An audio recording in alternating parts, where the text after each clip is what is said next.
हाय दोस्तों, मेरा नाम विकास है। आज हम कला और संस्कृति का एक नया सीरीज शुरू करने वाले हैं। कला और संस्कृति भारत के किसी भी जनरल कंपटीशन के लिए बहुत जरूरी है। कारण यह है कि ये इतिहास से भी रिलेटेड है और करंट करंट से भी रिलेटेड है। इससे किसी भी तरीके के क्वेश्चन बनाए जा सकते हैं। तो कला और संस्कृति में मुख्यतः क्या क्या आते हैं, जैसे भारतीय वास्तुकला हो गया, जैसे चित्रकला हो गया भारत का, या तो डांस हो गए, और या कह सकते हैं जो संगीत हो गया, मतलब बहुत सी चीजें इसमें आ जाती हैं। तो कला और संस्कृति हम आज जो शुरू करेंगे, आज हम शुरू करेंगे डांस से। कि मतलब जो डांस है, हम उससे शुरू करेंगे। तो डांस मतलब आया कहाँ से, ये वाला डांस नहीं जो हम मूवी में देखते हैं, जैसे बॉलीवुड की मूवी में दिखाया जाता है, जो एक्टर या एक्ट्रेस द्वारा होता है, ये वाला डांस नहीं। जो क्लासिकल डांस होते हैं, या तो जो फोक डांस होते हैं, जो लोकल डांस होते हैं। तो जो क्लासिकल डांस होते हैं, मतलब कि जो डांस भी अलग अलग टाइप के होते हैं। तो भारत में पहली बार जैसे एक तरीके से कहा जाए तो मतलब ये नृत्य या डांस कब शुरू हुआ। तो हमको जैसे हम शिव तांडव देखते हैं, तो तांडव और लास्य से दो तरीके के मतलब डांस का एक प्रारूप है कहें तो। जैसे एक होता है तांडव, एक होता है लास्य।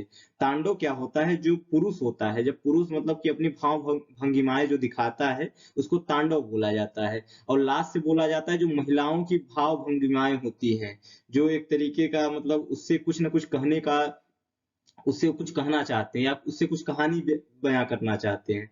तो क्या होता है, लास्ट से उसको बोला जाता है, जो महिलाओं का होता है, और तांडव पुरुष वाला होता है।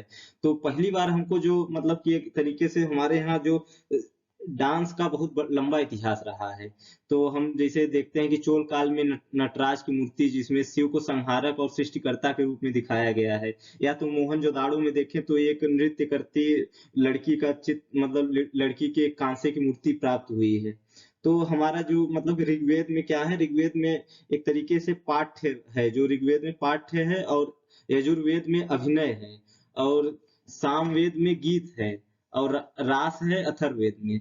और जो नाट्य या नृत्य होता है, एक तरीके से संगीत प्लस अभिनय प्लस कह सकते हैं कि मतलब संगीत जो होता है, अभिनय जो होता है, और जो गीत होते हैं, इनका मिश्रण होता है। जो नृत्य होता है, नृत्य बहुत सी चीजों को मिला के बनाया जाता है। तो नृत्य में क्या होता है, एक तो होता है कि मतलब एक तरीके से मतलब उसमें संगीत भी होता है, अभिनय भी होता है, या तो अभिनय या तो कह सकते हैं कहानी होता है, प्लस क्या होता है, नृत्य होता है, प्लस डांस भी होता है। तो इन सबको मिला के क्या होता है, डांस बनाया जाता है। डांस एक अकेला नहीं होता, डांस में कहानी भी होता है, और उसमें संगीत भी होता है। तो डांस में क्या क्या होते हैं, कहानी भी होते हैं, संगीत भी होते हैं। तो हमारा क्या है कि मतलब कि नाट्य शास्त्र जो पहली बार हमको, एक नाट्य शास्त्र एक संस्कृत की किताब है, जिसके रचयिता भरत मुनि थे। तो इन्हीं की किताब से नृत्यों की उत्पत्ति मानी जाती है। तो और एक किताब और है तमिल भाषा में, मतलब कि लिखित है, जो तमिल भाषा की है। इसको तोल कप्पियम बोला जाता है, जिसके रचयिता को तोल कप्पियर बोला जाता है। तो ये व्याकरण ग्रंथ है, लेकिन इसमें भी क्या था कि नृत्य से संबंधित चीजें लिखी हुई हैं। ये मेनली तमिल का एक व्याकरण ग्रंथ था, लेकिन इसमें भी नृत्य के बारे में कुछ लिखा गया है। तो हम नृत्य को दो भागों में बांटते हैं। एक तो होता है शास्त्रीय नृत्य, एक होता है लोक नृत्य। शास्त्रीय नृत्य क्या होता है कि जिसका कुछ लंबा इतिहास रहा हो, और मतलब कि जरूरी नहीं कि वो एक ही समुदाय के बीच में फेमस हो। वो लगभग मतलब बहुत से समुदायों के बीच में फेमस हो सकता है, थोड़ा लंबे एरिया पे होता है, थोड़ा बड़े एरिया पे होता है। और जो लोक नृत्य होता है, वो लगभग किसी न किसी एक समुदाय में होता है। जैसे मान लीजिए कि राजस्थान में कालबेलिया, जैसे वहाँ की जो जनजातियों द्वारा किया जाता है, कालबेलिया नृत्य किया जाता है, तो वहाँ की जनजाति मतलब पर्टिकुलर जनजाति द्वारा किया जाता है। घूमर किसी मतलब पर्टिकुलर जनजातीय समुदाय द्वारा किया जाता है। तो अलग अलग लोगों से मतलब किया जाता है। जैसे अगर यूपी कहेंगे तो यूपी में भी अलग अलग जो समुदाय हैं या जातियां हैं, तो इनके अलग अलग नृत्य हैं, तो उनको लोक नृत्य बोला जाता है। लेकिन शास्त्रीय नृत्य जो होता है, इसका काफी लंबा इतिहास होता है, 1000 1500 साल का इतिहास होता है जो शास्त्रीय नृत्य होता है। तो शास्त्रीय नृत्य में मतलब कि भारत में 8 शास्त्रीय नृत्य हैं। तो इसमें क्या है, भरतनाट्यम जो सबसे पुराना और सबसे मतलब कि माना जाना एक तरीके का शास्त्रीय नृत्य है। तो ये तमिलनाडु राज्य का नृत्य है। इसे एकल नृत्य भी बोलते हैं, मतलब इसमें एक ही व्यक्ति साथ में, मतलब एक ही व्यक्ति नृत्य करता है। और इसकी जो उत्पत्ति है, जो भरत मुनि का नाट्य शास्त्र है, उसी से मानी जाती है। यह नृत्य जो है नृत्य और संगीत का मिश्रण है। और यह नृत्य पहले क्या था, देवदासियों द्वारा किया जाता था, जो देवदासियों द्वारा किया जाता था, तो इसको इसी वजह से दासी अट्टम भी बोला जाता है। तो धीरे-धीरे जैसे देवदासियों द्वारा पहले किया जाता था, तो ये फिर हुआ क्या कि देवदासी जब ये देवदासी वाली प्रथा मतलब ये मंदिरों में किया जाता था मेनली। तो मंदिरों में क्या था ना कि जैसे बाद में देवदासी वाली प्रथा विलुप्त होने लगी। तमिलनाडु में या तो जो साउथ में मंदिर की संख्या बहुत ज़्यादा है। तो पहले तो क्या था कि ये मंदिरों में किया जाता था, तो फिर धीरे-धीरे जब देवदासी वाली प्रथा विलुप्त होने लगी या खत्म होने लगी जो देवदासी वाली प्रथा थी, तो ये नृत्य भी खत्म होने लगा। तो एक मतलब कि 20वीं सदी में क्या हुआ, रुक्मणी देवी अरुणडेल एक महिला थी, तो इन्होंने ही इसको थोड़ा और फेमस किया। और इसकी एक प्रमुख और नृत्यांगना है जो लीला सैमसन है। तो ये पूछता है बहुत एग्जाम मतलब कि आप मान के चलिए कि लगभग बहुत सारे एग्जामों में पूछ चुका है कि रुक्मणी देवी अरुणडेल किस किस मतलब कि किस विधा की वो है, मतलब किस शास्त्रीय नृत्य से संबंधित है। तो ये भरतनाट्यम से संबंधित है। लीला सैमसन भी भरतनाट्यम से संबंधित है। तो भरतनाट्यम को दासी अट्टम भी बोला जाता है। तो इससे संबंधित और व्यक्ति कौन कौन से हैं, एक है यामिनी कृष्णमूर्ति, एक है अलान मेल वैलेई, और एक है पद्मा रुक्मणी देवी, और एक है मल्लिका साराभाई। रुक्मणी देवी अरुणडेल हो गई, लीला सैमसन हो गई, यामिनी कृष्णमूर्ति हो गई, अलान मेल वैली हो गई, पद्मा रुक्मणी देवी हो गई, और मल्लिका साराभाई हो गई। अगला क्लासिकल डांस है, अगला शास्त्रीय नृत्य है कथकली। कथकली जो डांस है केरल का नृत्य है। केरल में दो है, तो एक है कथकली, एक मोहिनीअट्टम है। तो केरल के जो इस नृत्य को पूर्व का बैले भी बोला जाता है, यानी कि जो बैले वहाँ का मतलब यूरोप का क्लासिकल डांस है, तो एक तरीके से पूर्व का बैली इसको बोला जाता है, कथकली को पूर्व का बैली भी बोला जाता है। तो इस नृत्य को दो लोक नृत्य जो थे केरल के, कृष्णयाट्टम और कुडियाट्टम का मिश्रण माना जाता है। और यह नृत्य पुरुषों द्वारा ही किया जाता है। बाद में रागिनी देवी ने पुरुषों का एकाधिकार इसमें खत्म कर दिया। पहले सिर्फ और सिर्फ इस नृत्य को पुरुष ही करते थे। बाद में क्या हुआ कि रागिनी देवी जो आई, तो उन्होंने इसमें इसका मतलब कि एक तरीके से पुरुषों का एकाधिकार खत्म कर दिया। और इसको मतलब कि ये भी मंदिरों में ही किया जाता था। बाद में इसको मतलब कि मंदिरों में किया जाता था, बाद में इस लोग ये मतलब कि उस पे स्टेज पे भी होने लगा, तो शुरू शुरू में मंदिरों में ही किया जाता था इसको। तो कथकली में इसमें दो किरदार होते हैं, ये पूछा भी जाता है क्वेश्चन। इसके दो किरदार होते हैं। इस एक को जो मतलब एक्टर होता है, या मतलब जो एक्टर होता है, जो हीरो होता है, उसको वाचा बोला जाता है, जो विलन होता है उसको कैदी बोला जाता है। इस नृत्य से संबंधित दो नृत्यांगना है, एक तो है कनक रेले और दूसरी है रीता गांगुली। और इसके मतलब कि इसके पुनरुत्थान के लिए एक मलयाली कवि थे बी.एन. मेनन, तो उन्होंने भी बहुत काम किया था ये इसके लिए, जो कथकली नृत्य है इसके लिए बहुत काम किया था। मेनन ने बहुत काम किया था, और एक मुकुंद राजा थे, इन्होंने इसको संरक्षण दिया था। तो इसके और जो मतलब कि कहें तो अगला जो केरल का नृत्य शास्त्रीय नृत्य है, इसको मोहिनी अट्टम बोला जाता है। यह भी जो नृत्य है केरल का ही है। और यह भरतनाट्यम और कथकली का मिश्रण है। मोहिनी अट्टम जो है भरतनाट्यम और कथकली का मिश्रण। अगर एक क्वेश्चन पूछे कभी कि नाट्यम और कथकली का कौन सा मिश्रण नृत्य है, तो मोहिनी अट्टम होगा। तो यह नृत्य त्रावणकोर रियासत के राजा स्वाति वर्मा द्वारा प्रकाश में लाया गया था। अच्छा, वहां पे ज्यादातर केरल के जो राजा हैं, तो उनमें राजा रवि वर्मा मतलब वर्मा टाइटल उनका ज्यादा यूज होता है। स्वाति वर्मा, राजा रवि वर्मा एक पेंटर थे। तो ये क्या था, यह लास्य प्रधान नृत्य है। और लास्य प्रधान नृत्य मतलब क्या हुआ कि जो महिलाओं की भाव भंगिमाओं को इसमें ज्यादा दिखाया जाता है, यानी एक तरीके से महिला से संबंधित नृत्य है। और इसमें विष्णु के मोहिनी अवतार के बारे में बताया गया है। जो विष्णु का मोहिनी अवतार है उसके बारे में बताया गया है। और इस नृत्य से संबंधित जो नृत्यांगना है, तो हेमा मालिनी है, जो इस टाइम बीजेपी की सांसद है, बीजेपी से सांसद है मथुरा में। और वैजयंती माला है इससे संबंधित जो है। एक तो हेमा मालिनी है, एक वैजयंती माला है।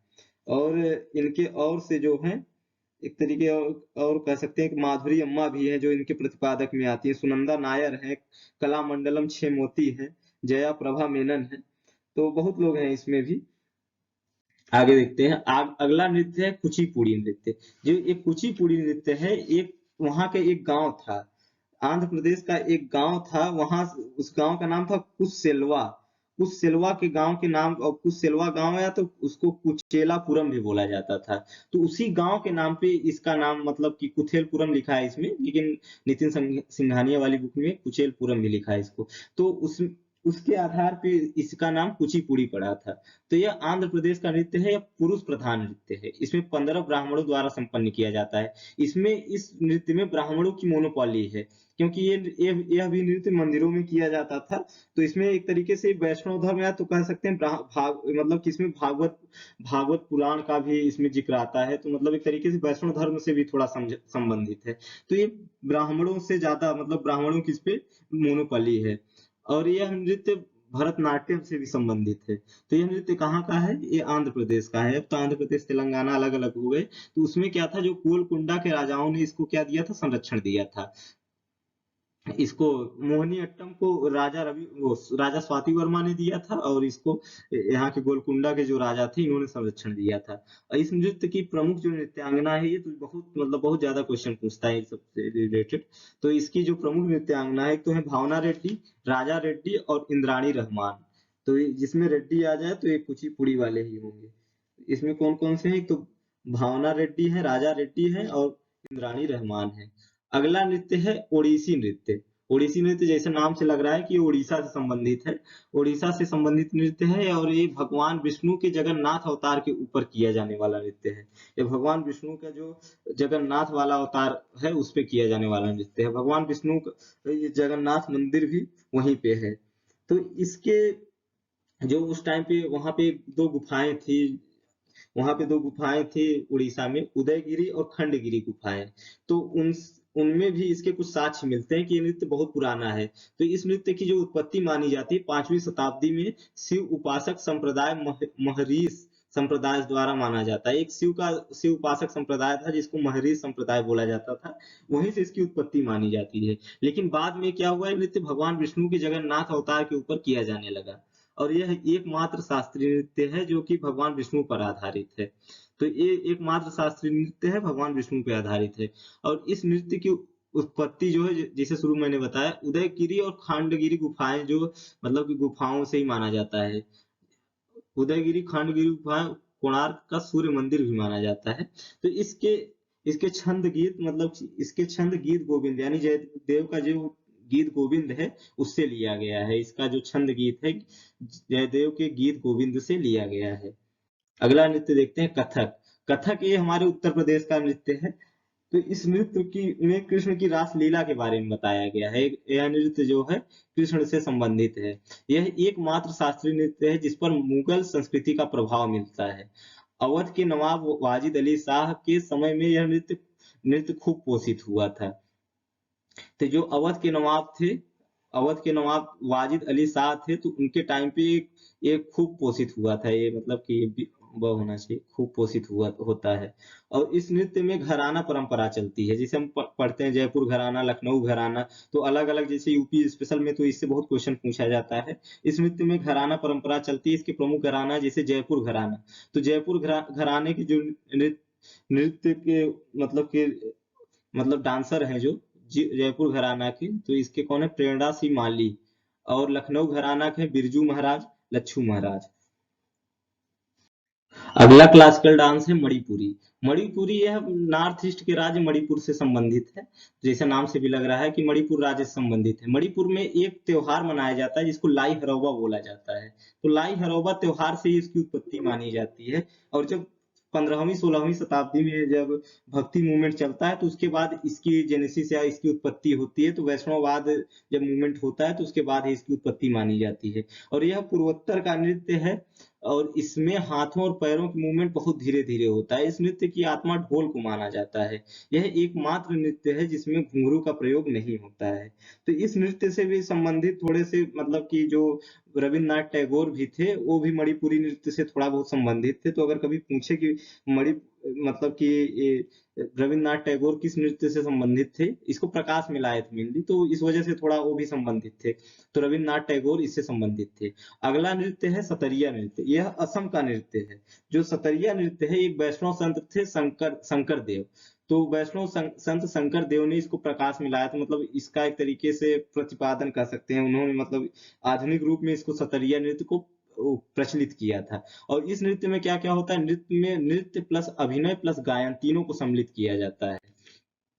और यह नृत्य मुख्यतः ढोल और बांसुरी पर आधारित है। शंकर देव ने एक गीत लिखा था, जिसे बोर गीत कहा जाता है, जिसे इस नृत्य में सम्मिलित किया गया है। और इससे संबंधित जो प्रमुख व्यक्ति हैं, रामकृष्ण तालुकदार हैं, कृष्णादि कश्यप हैं। और इस नृत्य को 15 नवंबर 2000 को शास्त्रीय नृत्य में भी सम्मिलित किया गया था।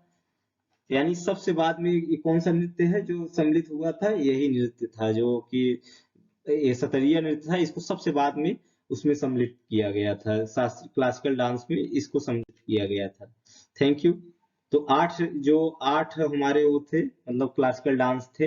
पहला कौन सा था? एक तो था तमिलनाडु का भरतनाट्यम, दूसरा था केरल के 2 क्लासिकल डांस हैं, एक तो है कथकली, एक है मोहिनीअट्टम। कुचिपुड़ी आंध्र प्रदेश से संबंधित है, और एक ओडिसी जो है उड़ीसा से संबंधित है। कथक जो है उत्तर प्रदेश और ये उत्तर भारत से संबंधित है, और जो ये सतरिया है असम से संबंधित है, और मणिपुरी जो नृत्य है ये मणिपुर से संबंधित है। तो ओके, थैंक यू। अगला लेक्चर कुछ दिन में इसका आएगा।